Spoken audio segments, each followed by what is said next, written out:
نحمده ونصلي على رسوله الكريم اما بعد فاعوذ بالله من الشيطان الرجيم بسم الله الرحمن الرحيم قل انما انا بشر مثلكم يوحى الي انما الهكم اله واحد فمن كان يرجو لقاء ربه فليعمل عملا صالحا ولا يشرك بعبادة ربه احدا صدق اللہ العظیم رب اشرح لی صدری ویسر لی امری واحلل عقدۃ من لسانی یفقہوا قولی۔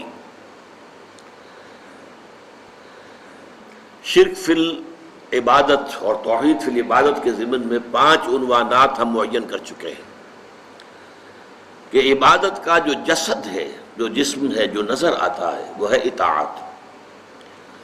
اطاعت کے ضمن میں یوں سمجھیے جیسے الجبرا کے فارمولے ہوتے ہیں، ان فارمولوں کے طریقے سے ایک بات نوٹ کر لیجئے۔ حضور نے فرمایا صلی اللہ علیہ وسلم لا طاعت لمخلوق فی معصیت الخالق، مخلوق میں سے کسی کی اطاعت نہیں کی جائے گی جس سے خالق کی معصیت لازم آتی ہے۔ آپ کے والدین وہ بھی مخلوق ہیں، وہ اللہ کے حکم کے خلاف حکم دے نہیں مانیں گے آپ، حالانکہ ہے والدین کے ساتھ نیک سلوک کرو، فرما برداری اچھی بات ہے، ان کی خدمت کرو، لیکن نہیں اللہ کے حکم کے خلاف کوئی حکم دیں گے تو نہیں مانا جائے گا۔ آپ کے اساتذہ ہوں، آپ کے بزرگ ہوں، آپ کے حاکم ہوں، کسے باشد لا طاعت لمخلوق فی معصیت الخالق، اطاعت مطلق صرف اللہ کے لیے، باقی سب کی اطاعت اللہ کی اطاعت کے تابع ہوگی، اللہ کی اطاعت کے دائرے کے اندر اندر ہوگی، جس سے اللہ کا کوئی حکم نہ ٹوٹتا ہو، اللہ کی شریعت کا کوئی حکم جو ہے پامال نہ ہوتا ہو، تب تو اطاعت کی جائے گی۔ ورنہ اگر کسی کے بھی کسی حکم سے، وہ حاکم ہو، وہ آپ کے استاذ ہوں، وہ آپ کے والدین ہوں، بڑے ہوں، بزرگ ہوں، خاندان کے لوگ ہوں، کوئی ہو، اگر آپ نے ان کی بات مان لی، ایسی بات کہ جس سے اللہ تعالیٰ کے کسی حکم کی نفی ہو گئی، اللہ تعالیٰ کے کسی حکم کی جو ہے اس کے اندر نفی ہو گئی، تو پھر یہ شرک ہو جائے گا، شرک فی الاطاعت۔ ہاں اللہ تعالیٰ کی اطاعت کے دائرے کے اندر اندر اطاعت کر دو گے کوئی حرج نہیں۔ اس فارمولے کو اب اپلائی کیجئے۔ میں اب یہاں آج جو گفتگو کر رہا ہوں بڑے سائنٹیفک اور یوں سمجھیے کہ میتھمیٹیکل انداز میں ایک انفرادی سطح پر اپلائی کروں گا اور ایک پھر یہ اجتماعی سطح پر، اس سے آپ کو اندازہ ہوگا کہ یہ کس شکل کے اندر یہ شرک جو ہے ظاہر ہوتا ہے۔ دیکھیے آپ کا نفس آپ کو ایک حکم دیتا ہے، اس کے اندر سے ایک طلب ابھرتی ہے، ایک خواہش ابھرتی ہے، آپ کو معلوم ہے کہ یہ خواہش حرام ہے، اب آپ نے اللہ کے حکم کو پس پش ڈالا اور اپنے نفس کی خواہش پوری کی،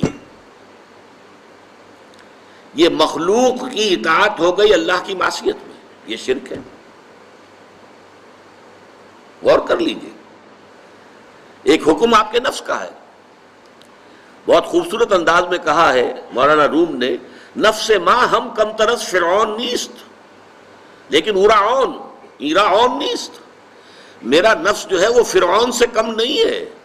جیسے فرعون نے کہا تھا یہ ملک مصر جو ہے میرا ہے، میرا حکم چلے گا، میں نہیں جانتا کون اللہ واللہ کون ہے، کون موسیٰ کا رب ہے، میں نہیں جانتا، میں ہوں یہاں کا حاکم، الیس لی ملک مصر وہذہ الانہار تجری من تحتی، کیا مصر کی بادشاہت میرے ہاتھ میں نہیں ہے، اور کیا یہاں کا سارا اریگیشن کا نظام میرے کنٹرول میں نہیں ہے؟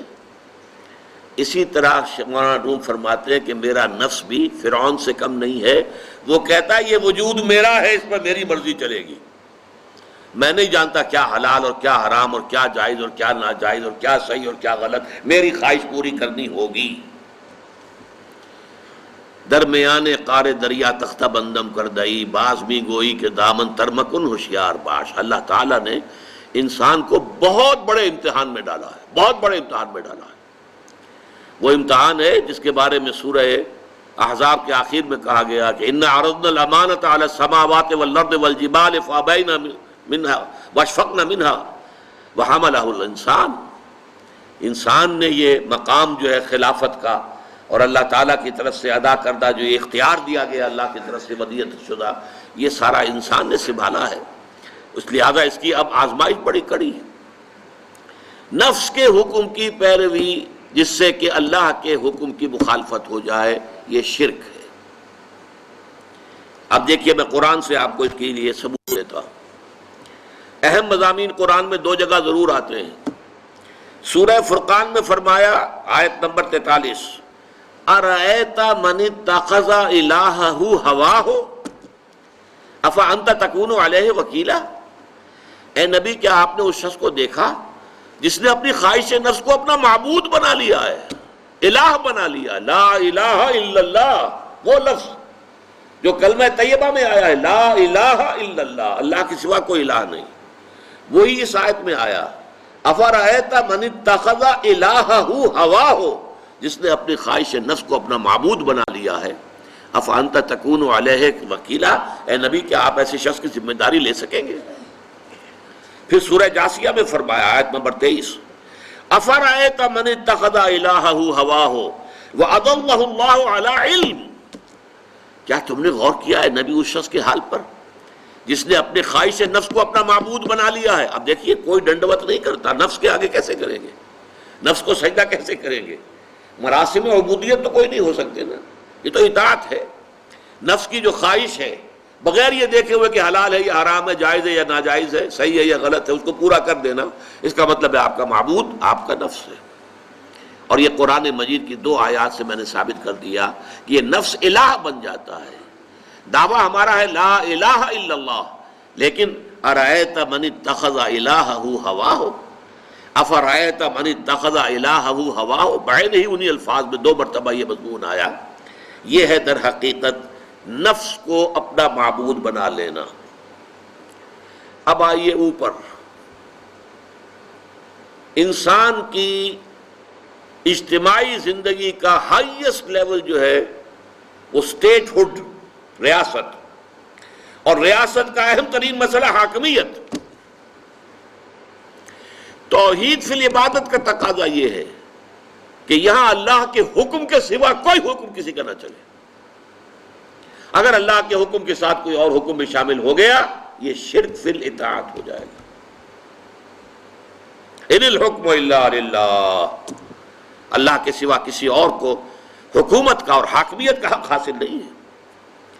وَلَمْ يَكُنْ لَهُ شَرِيكٌ فِي الْمُلْكِ، بادشاہت میں اللہ کا کوئی شریک نہیں ہے۔ یہ سورہ بنی اسرائیل کی آخری آیت ہے۔ وَلَا يُشْرِكُ فِي حُكْمِهِ أَحَدًا، وہ اپنے حکم اور حاکمیت کے اختیار میں کسی کو شریک کرنے کو تیار نہیں ہے۔ لَهُ مُلْكُ السَّمَاوَاتِ وَالْأَرْضِ، 2 مرتبہ سورہ حدید کے اندر آیا ہے۔ الملک القدوس، وہ بادشاہ ہے اور پاک ہے۔ لہ الملک و لہ الحمد، بادشاہی بھی اسی کے لیے ہے، حمد بھی اسی کے لیے ہے۔ یہ ہے اللہ کی شان۔ اب اس کے خلاف کیا ہے؟ شرک۔ کوئی فرعون بیٹھ جائے، الیس لی ملک مصر، میرے ہاتھ میں ہے حکومت، میں حاکم مطلق ہوں، میرا حکم چلے گا، اس نے خدائی کا دعویٰ کر دیا نا۔ اسی لیے قرآن میں آیا، اس نے کہا انا ربکم الاعلی، میں تو تمہارا رب ہوں بڑا، میرا حکم ماننا پڑے گا۔ کوئی نمرود بیٹھ گیا، حضرت ابراہیم سے جس کا بھی آپ کو معلوم ہے قرآن مجید میں سورہ بقرہ میں مناظرہ بھی ہوا، نمرود نے بھی خدائی کا دعویٰ کیا۔ وہ خدائی کیا ہے؟ یہی کہ ہمارا اختیار مطلق ہے، ہم جو چاہیں کریں۔ چنانچہ آپ نے سنا ہوگا یورپ کی ہسٹری میں the divine rights of kings, بادشاہوں کے جو حقوق اور اختیارات ہیں وہ خدائی اختیارات ہوتے ہیں۔ Divine rights of kings, kings کے اختیارات کو جو ہے، بادشاہوں کے اختیارات کو کوئی چیلنج نہیں کر سکتا، وہ تو اس سے ماوراء ہیں، بلند ہیں کہ ان کے اختیارات کو چیلنج کیا جا سکے۔ ڈیوائن رائٹس، یہ ڈیوائن رائٹس آف کنگز۔ اب آج اس شرک نے کیا شکل بدلی ہے؟ آج کوئی فرعون نہیں ہے، آج کوئی نمرود نہیں ہے، لیکن جمہوریت جو اس دور کی نیلم پری ہے، پوری دنیا کی محبوبہ، معلوم ہوتا ہے کہ اس سے زیادہ بہتر تو کوئی نظام ہے ہی نہیں۔ اس کا اصل الاصول کیا ہے؟ ساورنٹی آف دی پیپل، حاکمیت انسانوں کے ہاتھ میں۔ یہ اس دور کا سب سے بڑا شرک۔ ان الحکم الا للہ، یہ توحید، اور ہم حاکم خود ہیں، بدترین شرک۔ آج کتنے موحدین ہیں کہ جو اس شرک کو جانتے ہو؟ خدا کے سوا کسی اور کی حاکمیت ماننا، ان الحکم الا للہ کی نفی. یہی وجہ ہے ان کا قول کیا ہے. ہماری پارلیمنٹ ہے، وہ فیصلہ کر سکتی ہے ہومو سیکشول میرجز ہم لائسنس کر دیں گے، ہم اجازت دے دیں گے، ہمارا اختیار ہے. ہمیں یہ نہیں پوچھنا کہ خدا کیا کہتا ہے، نہ عیسائیت سے پوچھنا، نہ یہودیت سے، نہ اسلام سے، کسی سے نہیں. ہم بیٹھے ہیں نا ساورن، وی آر ساورن، ہمارے پاس اختیار ہے. ہمیں منتخب کر لیا ہے تمام عوام نے. عوام کی حاکمیت اب ہماری حاکمیت کی شکل میں آ گئی ہے. عوام نے اپنی حاکمیت ہمیں ڈیلیگیٹ کر دی ہے، ہمیں منتخب کر کے وہ ڈیلیگیٹ ہمیں کر دی ہے. ہم حاکم ہیں، جو چاہے فیصلہ کریں. چنانچہ آج آپ کو معلوم ہے جدید ترین ممالک کے اندر گے میرجز، ہومو سیکشول میرجز، دو عورتوں کے درمیان شادی، دو مردوں کے درمیان شادی ہو رہی، جو چاہے کرے. شراب کو چاہیں تو حرام کر دیں، شراب کو چاہیں تو حلال کر دیں. امریکہ میں پروہیبیشن ایکٹ جو ہے 1930s کے اندر نافذ کیا گیا. بہت سے جو ہے فیکٹس اینڈ فگرز آ گئے، اتنے جو ہے حادثے ہو جاتے ہیں شراب کے نشے کی وجہ سے. اور راز جو ہیں، بڑی بڑی پارٹیاں ہو رہی ہیں شراب کے نشے میں دھت ہو کر. کسی سفیر نے کوئی بات اگل دی، کسی وزیر نے کوئی راز جو ہے وہ فاش کر دیا. تو یہ تو بڑے بڑے غلط کام ہو جاتے ہیں شراب سے. شراب کو بند کرو. وہ شراب کا پروہیبیشن ایکٹ پاس ہو گیا، لیکن اس کے بعد وہ چھٹتی نہیں ہے. منہ سے یہ ظالم لگی ہوئی عادت پکی تھی. انہی لوگوں نے دوبارہ کہہ دیا نہیں جائز ہے جی، کھولو اس کو حرام نہیں ہم کر سکتے. اختیار بند کرنے کا بھی ہمارا ہے، کھولنے کا بھی ہمارا ہے.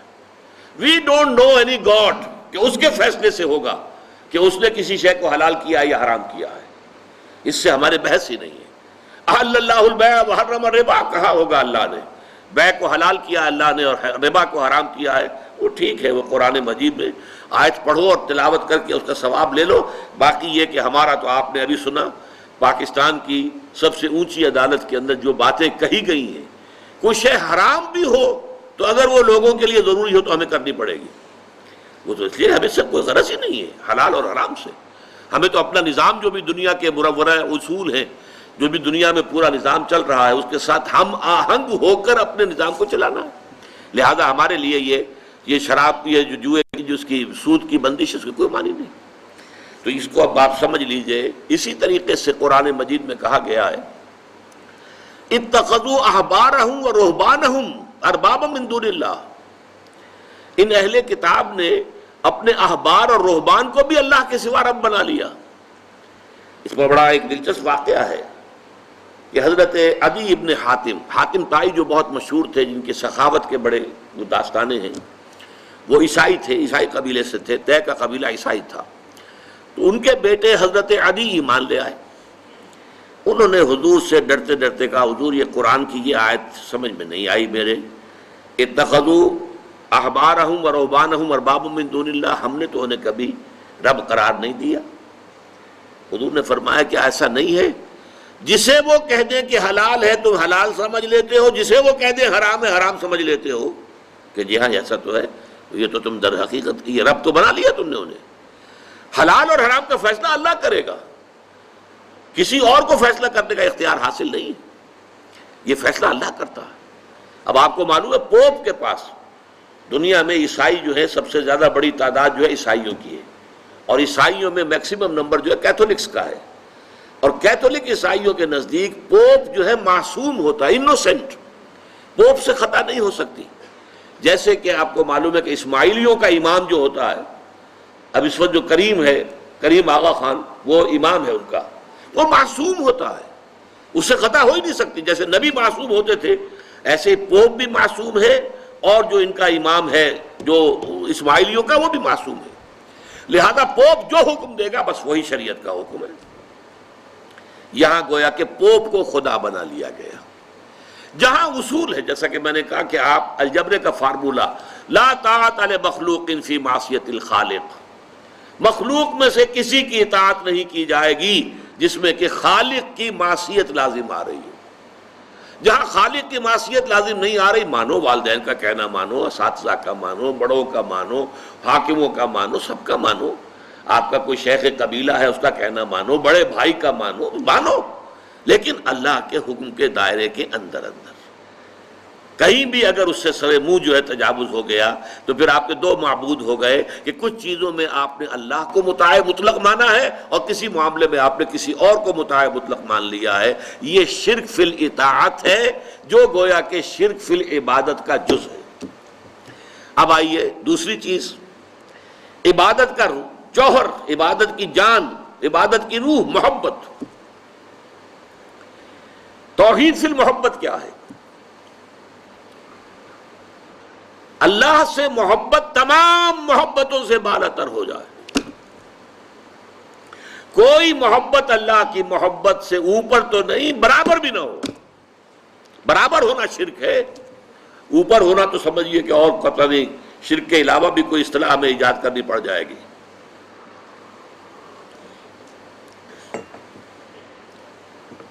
سورہ بقرہ میں فرمایا وَمِنَ النَّاسِ مَن يَتَّخِذُ مِن دُونِ اللَّهِ أَندَادًا يُحِبُّونَهُم كَحُبِّ اللَّهِ وَالَّذِينَ آمَنُوا أَشَدُّ حُبًّا لِلَّهِ.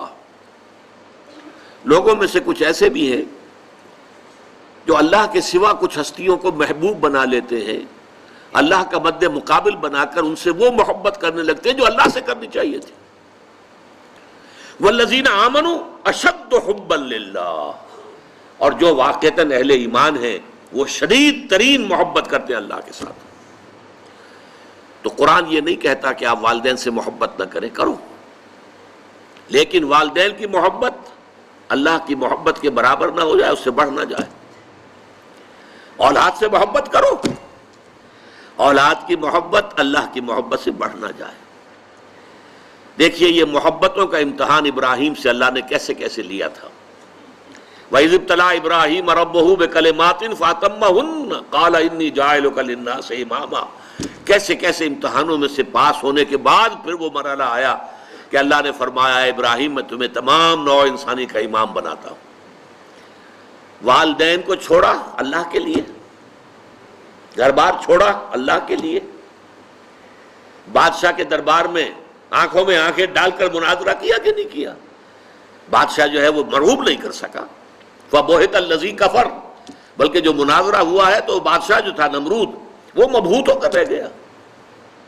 اپنی جان کو اللہ سے، اللہ کی محبت سے زیادہ نہیں سمجھا. آگ میں کود گئے کہ نہیں، بے خطر کود پڑا آتش نمرود میں عشق. عقل ہے محو تماشائے لب بام ابھی. پھر اپنے ملک کی محبت پر اللہ کی محبت کو ترجیح دی، ملک چھوڑ دیا، ہجرت کی. آخری امتحان جو لیا ہے، آخری امتحان جس سے کڑا امتحان ہو نہیں سکتا. 100 برس کی عمر میں وہ 13 برس کا بیٹا جو دعائیں مانگ مانگ کر اللہ سے لیا تھا، اکلوتا بیٹا، حکم آیا ذبح کر دو اسے. یہ ہے سب سے بڑا امتحان. 100 برس کا بوڑھا انسان اور بڑی دعائیں مانگ مانگ کر بیٹا لیا. 87 برس کی عمر میں حضرت اسماعیل کی ولادت ہوئی ہے. اب 13 برس کے ہو گئے ہیں. فلما بلغ معہ السعی، جب بھاگ دوڑ کے قابل ہو گئے. 13 برس کا جوان بچہ جو ہے باپ کا دست و بازو بن جاتا ہے، بھاگ دوڑ. اس لیے آتا ہے نا کہ ابراہیم اور اسماعیل دونوں تھے جو بیت اللہ کی تعمیر کر رہے تھے. وَإِذْ يَرْفَعُ إِبْرَاهِيمُ الْقَوَاعِدَ مِنَ الْبَيْتِ وَإِسْمَاعِيلُ، اس اسماعیل کے بارے میں انی ارا فی المنام انی اذبحک فانظر ماذا تری. اے میرے بچے میں دیکھ رہا ہوں خواب میں، بار بار یہ خواب آ رہا ہے کہ میں تمہیں ذبح کر رہا ہوں. اور اس کے لیے چھری پھیر دی. یہ تو اللہ تعالیٰ نے جو ہے قد صدقت الرؤیا انا کذالک نجزی المحسنین، اللہ تعالیٰ نے کہا بس بس، امتحان ہمیں لینا تھا، وہ امتحان پورا ہو گیا. یہ ہے محبت، توحید فی المحبت. اللہ کی محبت تمام محبتوں سے غالب. اور اگر کوئی ایک محبت بھی آ کر آپ کے دل کے سنگھاسن پر اللہ کی محبت کے ساتھ براجمان ہو گئی، بات ساتھ کہہ رہا ہوں، اوپر نہیں، ساتھ بیٹھ گئی آپ کے دل کے تخت پر، تو یہی شرک فی المحبت ہے. اب دیکھیے یہ تو میں نے انڈیویجول لیول پر آپ سے بات کی. اب آئیے اجتماعی سطح پر، بلکہ اسی ضمن میں ایک آیت اور سن لیجئے.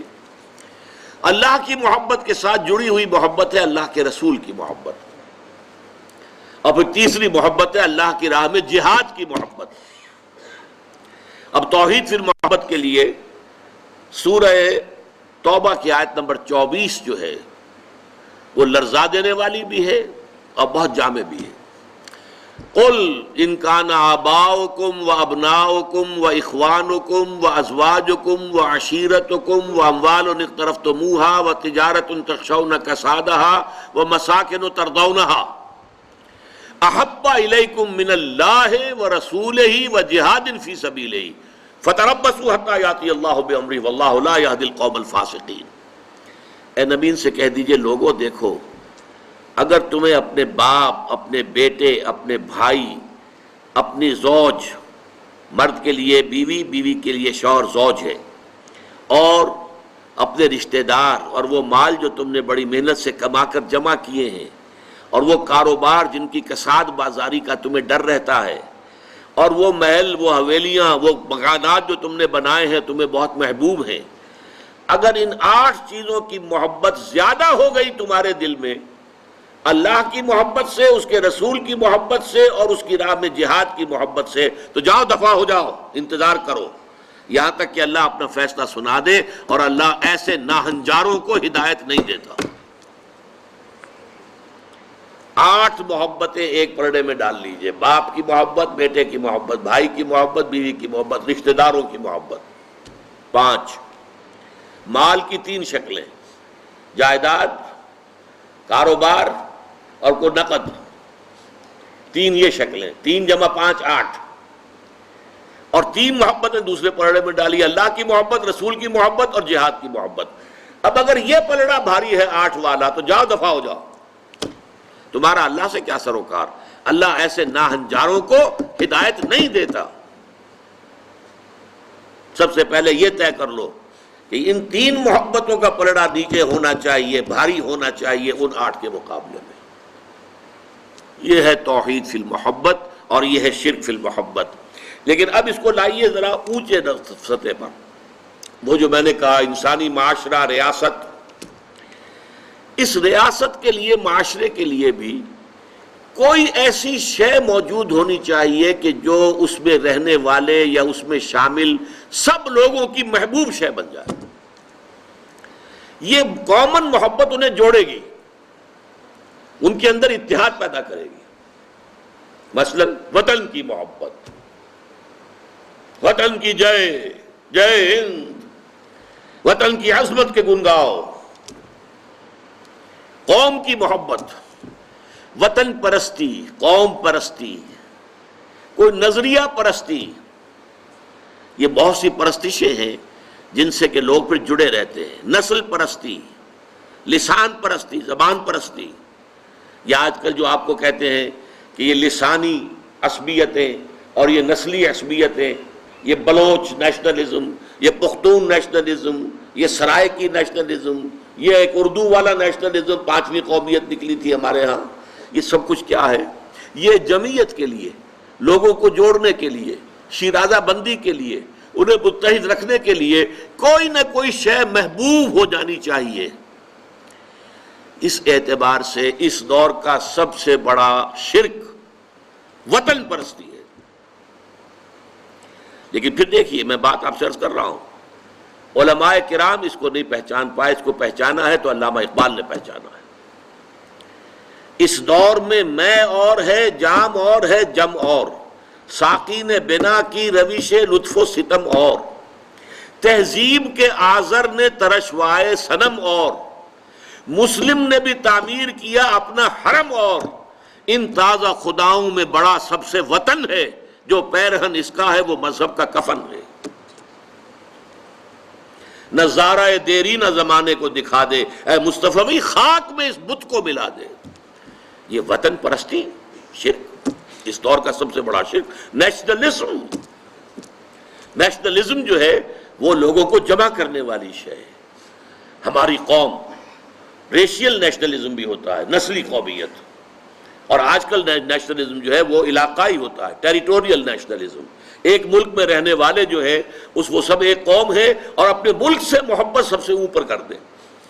یہ ہے در حقیقت علامہ اقبال نے جس کو کہا کہ وطن ایک تو ہے وطن سے محبت ہونا، وہ ٹھیک ہے، حب الوطن من الایمان حدیث ہے، گفتار نبوت میں وطن اور ہی کچھ ہے، اور گفتار سیاست میں وطن اور ہی کچھ ہے۔ وطن جب آتا ہے ایک پولیٹیکل کانسیپٹ کی حیثیت سے، وہ معبود بنتا ہے۔ اس معبود کی ایک نماز ہے، آپ کھڑے ہو جاتے ہیں، ترانہ پڑھا جا رہا ہے اور آپ کھڑے ہیں، جھکے ہوئے، سر جھکا کر کھڑے ہیں۔ یہ قنوت جو ہے یہ کس کے لیے ہو رہا ہے؟ وطن کے دیوتا کے لیے ہو رہا ہے۔ وطن کے دیوتا کا ایک اور ہے سلامی، جھنڈے کو سلامی دی جا رہی ہے۔ جھنڈا وہ علامت ہے آپ کے وطن کی۔ آپ کے علم میں ہوگا، میں اس ترانے کے پڑھے جانے کے وقت کھڑا نہیں ہوتا، اور اس سے بڑی کنٹروورسیز بھی ہوئی ہیں، مجھے بڑی تلخ باتیں بھی سننی پڑی ہیں، لیکن میں یہ سمجھتا ہوں کہ در حقیقت یہ وطن کی نماز ہے، وطن کی حمد ہو رہی ہے، وطن کے اور ترانے گائے جا رہے ہیں۔ در حقیقت یہ اجتماعی سطح پر پولیٹیکل سائنس کے اعتبار سے آج وطن جو ہے وہ جو ہے ایک معبود کی شکل اختیار کر گیا ہے۔ اب آئیے مراسم عبادت، یہ قنوت بھی اللہ کے لیے ہے، جھک کر کھڑے ہونا، اسے قنوت کہتے ہیں۔ قانتین، قانتون، پھر رکوع اللہ کے لیے، سجدہ انتہا ہے، اس لیے کہ اس میں تو انسان جو ہے اپنے جسم میں جو اعلیٰ ترین حصہ ہے یہ پیشانی، یہ جب زمین پر ٹیک دیتا ہے اپنے پروردگار کے حضور میں، تو گویا کہ اپنی انانیت کی نفی مطلق ہو گئی۔ ہمارے اور رب کے درمیان حائل جو ہے ہماری انا، میں، میری مرضی، میری پسند، میری خواہش، میرا فکر، میرا خیال، میری رائے، یہ میں ہے سب سے بڑی کہ جو پیدا کرتی ہے رکاوٹ۔ اس میں کو آپ جو ہے اللہ کے حضور میں، حدیث میں آتا ہے جب سجدہ کرو تو یوں محسوس کرو جیسے کہ تم نے اپنی پیشانی اپنے رب کے قدموں میں رکھ دی ہے۔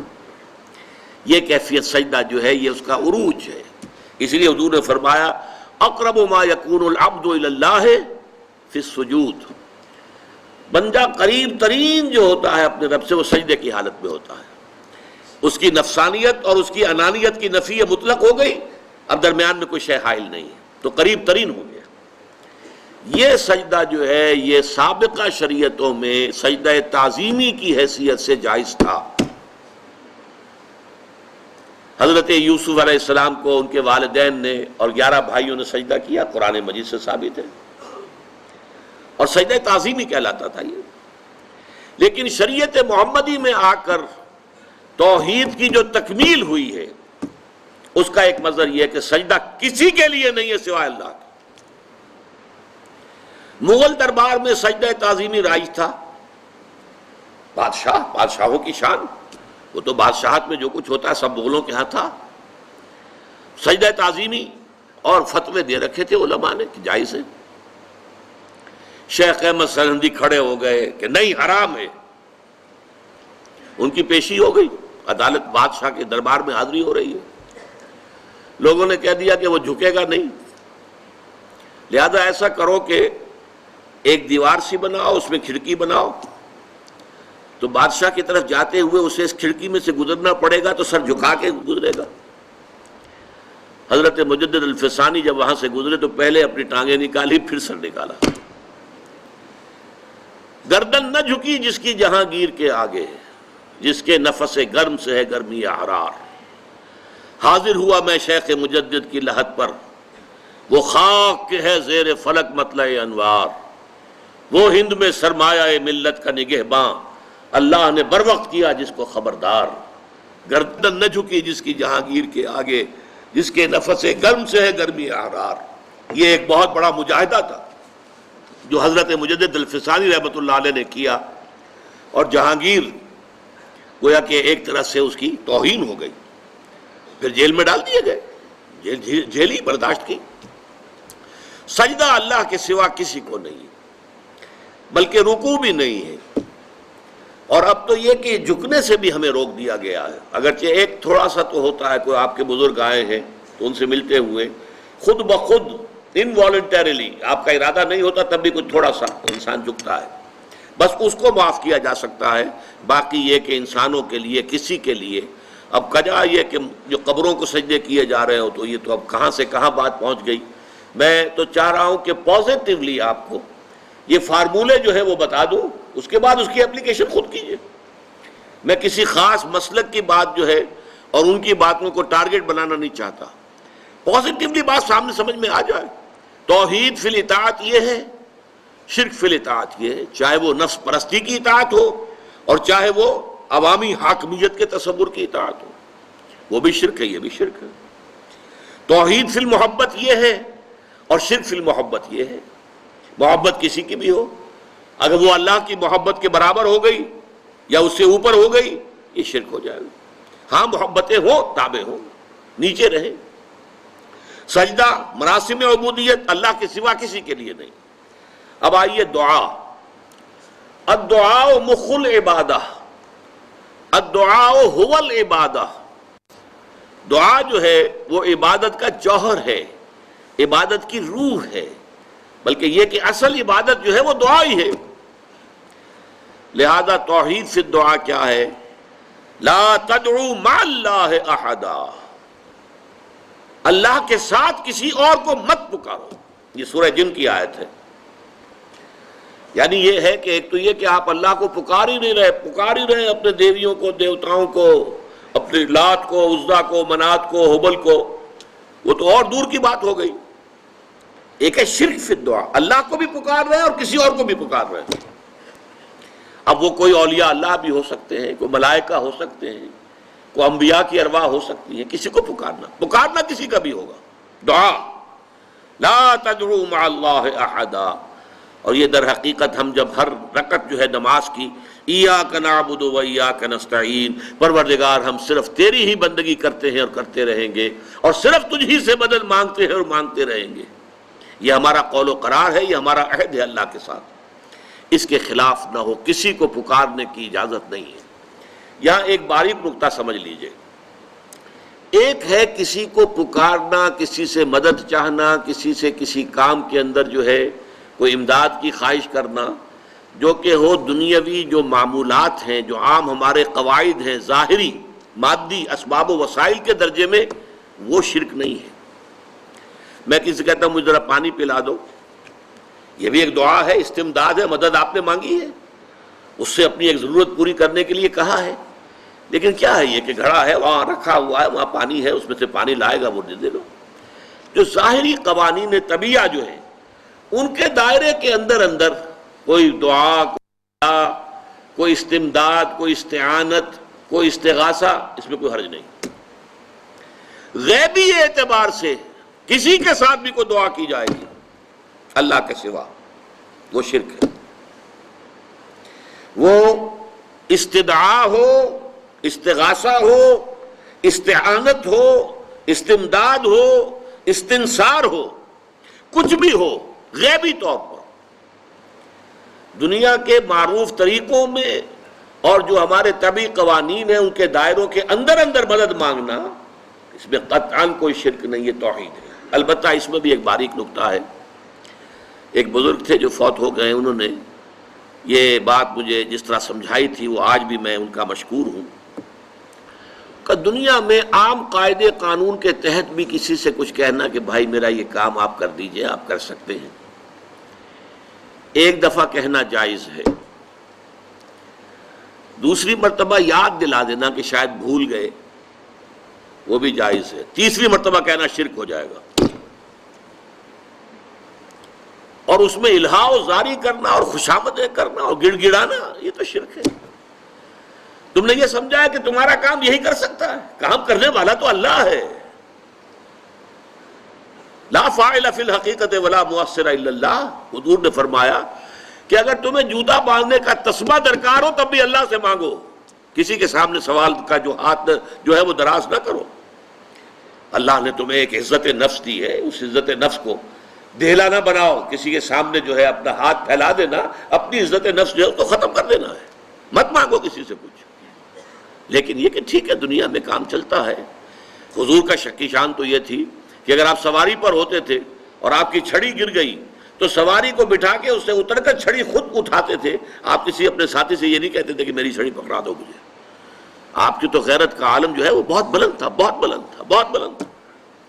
لیکن دنیاوی عام طریقے سے یہ کہ ٹھیک ہے بھئی آپ ایک کام ہے آپ کر سکتے ہیں، یہ کر دیجئے۔ اس نے کہہ دیا ٹھیک ہے میں کروں گا، پھر بھول گیا یا کچھ اور ہوا دوسری مرتبہ یاد دہانی کرا دی. تیسری مرتبہ جو ہے انہوں نے کہا کہ پھر اس میں شرک کی بو آنے لگتی ہے کہ معلوم ہوتا ہے کہ آپ نے سمجھا ہے کہ اسی کو اختیار حاصل ہے، یہی مقتدر ہے، اسی کو آپ کا کام کرنے کا جو ہے وہ پوری قوت اور قدرت حاصل ہے، اور یہ چیز جو ہے یہ شرک کی بو اس میں سے آنی شروع ہو جاتی ہے. لیکن یہ ہے معاملہ سارا جو اسباب عادیہ کے تحت، اس سے ماورا آپ کسی کو نہیں پکار سکتے.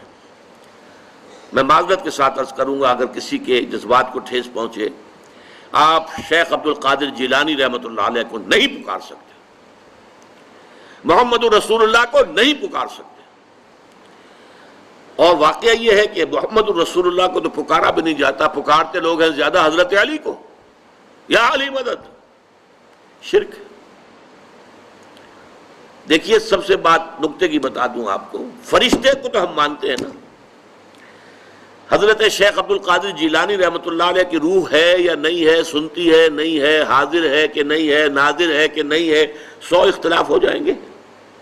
اختلافات کی تو گنجائش ہے نا. فرشتہ ہے یا نہیں ہے؟ وہ تو فرشتہ تو ہے، آپ کے دونوں کندھوں پہ بیٹھا ہوا ہے. کرامن کاتبین ہے کہ نہیں ہے؟ یرسل علیکم حفظہ، آپ کے جو باڈی گارڈ اللہ فرشتہ نہیں بھیجتا. لیکن آپ فرشتے سے بھی نہیں کہہ سکتے کہ میرا یہ کام کرو. فرشتے کے وجود پہ تو کوئی شک نہیں ہے.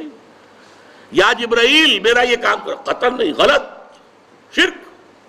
لا تدعو مع اللہ احدا، اللہ کے سوا پکارنا کسی کو نہیں ہے، دعا کسی سے نہیں ہے، استغاثہ کسی کا نہیں ہے، استعانت کسی سے نہیں ہے، استمداد کسی سے نہیں ہے، استنصار کسی سے نہیں ہے سوائے اللہ کے. یہ ہے شرک فی العبادت کی چوتھی بحث. پانچویں، عبادت کی اللہ کے ہاں قبولیت کی شرط لازم ہے اخلاص. اخلاص نہیں ہے تو عبادت قبول نہیں. اخلاص کی ضد کیا ہے؟ ریا. ریا کہتے ہیں دکھاوا، دکھانے کے لیے کام کرنا. سمعہ،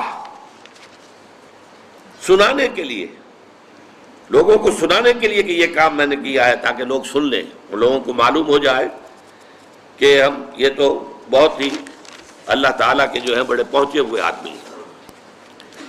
اس کے ضمن میں اب آپ ایک پہلے حدیث سن لیجئے، مسند احمد ابن حنبل کی ہے اور مشکات کے حوالے سے. باب الریا والسمع، مشکات کا جو ہے اس میں یہ حدیث موجود ہے. حضور فرماتے ہیں من صلی یرائی فقد اشرک ومن صام یرائی فقد اشرک ومن تصدق یرائی فقد اشرک.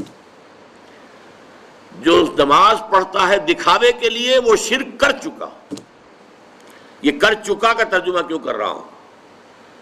اس لیے کہ فعل مضارع ہو تو اس میں اندیشہ ہوتا ہے کہ کام ہو رہا ہے نہیں ہو رہا ہے، پورا ہوتا ہے نہیں ہوتا ہے. کر چکا، کوئی شک ہی نہیں، وہ اس شرک کا ارتکاب کر چکا.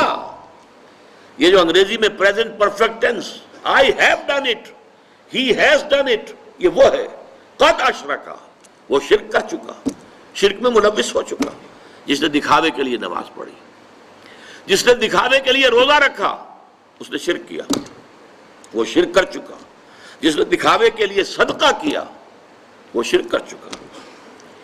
یہ ہے، نوٹ کیجئے، یہ جب تک کہ یہ اخلاص فی العبادت نہیں ہے، صرف اللہ کے لیے، کسی کو دکھانا نہ ہو. میں نے بالکل شروع میں آپ کو ایک حدیث سنائی تھی کہ حضور نے فرمایا اگر تم نماز پڑھ رہے ہو اور جب تم یہ محسوس کرو کہ کوئی تمہیں دیکھ رہا ہے تو سجدہ طویل کر دو، تو یہ شرک خفی ہے. آپ نماز پڑھ رہے تھے اپنے مگر فرض کیجئے آپ کا سجدہ جو ہے 10 سیکنڈ کا تھا، لیکن آپ کو محسوس ہوا کوئی آپ کو دیکھ رہا ہے، someone is watching you. اب آپ نے جو ہے وہ سجدہ 15 سیکنڈ کا کر دیا. اس ایک سجدے کے 2 مسجود ہو گئے. 10 سیکنڈ کا سجدہ تو آپ نے اللہ کے لیے کیا، یہ باقی 5 سیکنڈ کا سجدہ کس کے لیے کیا؟ جس کو آپ دکھا رہے ہیں، وہ آپ کا مسجود ہے. یہ شرک خفی. اس لیے ابتدا میں جو میں نے کہا تھا کچھ شرک جلی ہوتے ہیں، کچھ شرک خفی ہوتے ہیں. اس شرک کو کون دیکھے گا؟ یہ تو آپ خود ہی متنبع ہو جائیں تو ہو جائے، اس کو کوئی اور تو نہ اس کے اوپر حکم لگا سکتا ہے نہ کوئی فتویٰ لگا سکتا ہے۔ اور وہ حدیث بھی یاد کیجئے جو میں سنا چکا ہوں شروع میں آپ کو، کہ یہ جو شرک ہے خفی، شرک خفی کا پہچاننا اتنا مشکل ہے جتنا کسی انتہائی تاریک رات میں سیاہ پتھر پر سیاہ چیونٹی کو چلتے ہوئے دیکھنا مشکل ہے، اتنا ہی یہ شرک خفی کا پہچاننا مشکل ہے۔ رات تاریک اندھیری رات اور اس میں سیاہ پتھر کے اوپر سیاہ جو ہے چیونٹی چل رہی ہے، اس کا دیکھنا کتنا مشکل ہوگا۔ اس حوالے سے نوٹ کر لیجئے، قرآن مجید میں 3 مقامات پر یہ بات واضح کی گئی ہے کہ جو بھی نیکیاں، جو بھی خیر کے کام، جو بھی عبادت خداوندی کے کام لوگوں کو دکھاوے کے لیے کیے جائیں تو ان کی مثال کیا ہے؟ سورہ ابراہیم میں فرمایا مثل الذین کفروا بربہم اعمالہم کرماد اشتدت بہ الریح فی یوم عاصف۔ یہ جو نیکیاں لے کر آئیں گے، ریاکاری والی نیکیاں اور دکھاوے والی نیکیاں اور سمعہ والی نیکیاں، ڈھیر کے ڈھیر ہوں گے، لیکن ان کی مثال ایسی ہوگی کہ جیسے راکھ کا ایک ڈھیر ہو اور ایک تیز ہوا چلے اور اس پوری راکھ کو بکھیر کے رکھ دے، اس کی کوئی حقیقت نہیں ہوگی اللہ کے یہاں۔ سورہ نور میں فرمایا والذین کفروا اعمالہم کسراب بقیعۃ یحسبہ الظمآن ماء۔ جو لوگ ایمان حقیقی سے، حقیقی ایمان سے محروم ہیں اور نیکیوں کا کام کر رہے ہیں، ان کی یہ نیکیاں جو ہے سراب کے مانند ہیں، جنہیں پیاسا سمجھتا ہے کہ پانی ہے، حقیقت میں پانی نہیں ہوتا، قیامت کے دن آ کر کھل جائے گا، کوئی نیکی نہیں۔ سورہ فرقان میں فرمایا وَقَدِمْنَا إِلَىٰ مَا عَمِلُوا مِنْ عَمَلٍ فَجَعَلْنَاهُ هَبَاءً مَنْثُورًا۔ وہ جو بڑے بڑے اعمال لے کر آئیں گے، ہم آئیں گے اور ٹھوکر لگائیں گے اور اس کو ہوا میں تحلیل کر دیں گے، اس لیے کہ ان اعمال کے پیچھے اخلاص نہیں ہوگا۔ اگر خلوص نہیں ہے تو کوئی عبادت اللہ کے ہاں قبول نہیں۔ یہ میں نے 5 عنوانات کے تحت شرک فی العبادت اور توحید فی العبادت کے لیے کچھ فارمولے آپ کو ایک گوش گزار کر دیے ہیں، ان کو استعمال کیجئے، ان کے حوالے سے بات سمجھیے اور پھر اس کو اختیار کیجئے، اللہ تعالیٰ اس کی ہمت دے، توفیق دے۔ اب دیکھیے، یہ ایک بات تو واضح ہو گئی میرے اس بیان سے جو میں نے شروع میں کہا تھا کہ ہمارا دین دین توحید ہے اور توحید کی ضد شرک ہے۔ ہمارے دین میں خیر، نیکی، بھلائی نظریے کی ہو، عقیدے کی ہو، خیال کی ہو یا عمل کی ہو، اخلاق کی ہو، یہ سب توحید ہی کی شاخیں ہیں۔ شجرہ طیبہ توحید کا اسی کے برگ و بار ہے۔ کوئی نیکی، کوئی خیر، کوئی بھلائی، خیال کی، عقیدے کی، نظریے کی، عمل کی، اخلاق کی، یہ سب توحید۔ اور شر اور برائی اور گمراہی وہ عمل کی ہو، عقیدے کی ہو، خیالات کی ہو، نظریات کی ہو، وہ سب کی سب شرک ہی کی شاخیں ہیں۔ لیکن اب ایک سوال پیدا ہوتا ہے، اس کا جواب دے کر اپنی گفتگو ختم کروں گا۔ میری گفتگو سے تو معلوم ہوا کہ ہر گناہ شرک ہے۔ پھر یہ جو سورہ نساء میں 2 مرتبہ فرمایا کہ ان اللہ لا یغفر ان یشرک بہ ویغفر ما دون ذلک لمن یشاء، اللہ تعالیٰ اس کو تو نہیں بخشے گا کہ اس کے ساتھ شرک کیا جائے، اس سے کمتر گناہ جو بھی ہوگا جس کے لیے چاہے گا بخش دے گا۔ تو پھر وہ کمتر گناہ کون سے؟ سوال حقیقی ہے یا نہیں؟ آپ لوگوں کا ذہن ادھر گیا یا نہیں گیا؟ جانا چاہیے تھا۔ جواب کیا ہے؟ یہ کام اگر غیر شعوری طور پر ہو رہا ہو، تعمد نہ ہو، ارادے کے ساتھ نہ ہو، نظریے کے تحت نہ ہو، اس کو حق سمجھتے ہوئے نہ ہو، تو وہ گناہ رہے گا اور اس سے توبہ کرنے سے اللہ تعالیٰ اس کو معاف فرما دے گا۔ اور یہ بھی ہو سکتا ہے کہ بغیر توبہ کے بھی معاف کر دے۔ لیکن اگر یہ مستقل ہو، نظریے سے متعلق ہو، جان بوجھ کر کیا گیا ہو، عمدن کیا گیا ہو، تو پھر یہ شرک ہے۔ اس فرق کو ذہن میں رکھیں گے تو پھر وہ آیت سمجھ میں آئے گی ان اللہ لا یغفر ان یشرک بہ ویغفر ما دون ذلک لمن یشاء۔ آخر میں اللہ تعالیٰ سے دعا کرتا ہوں اللہ تعالیٰ ہمیں ہر نوع اور ہر شکل اور ہر صورت کے شرک سے محفوظ رکھے۔ اقول قولی ھذا واستغفر اللہ لی ولکم ولسائر المسلمین والمسلمات۔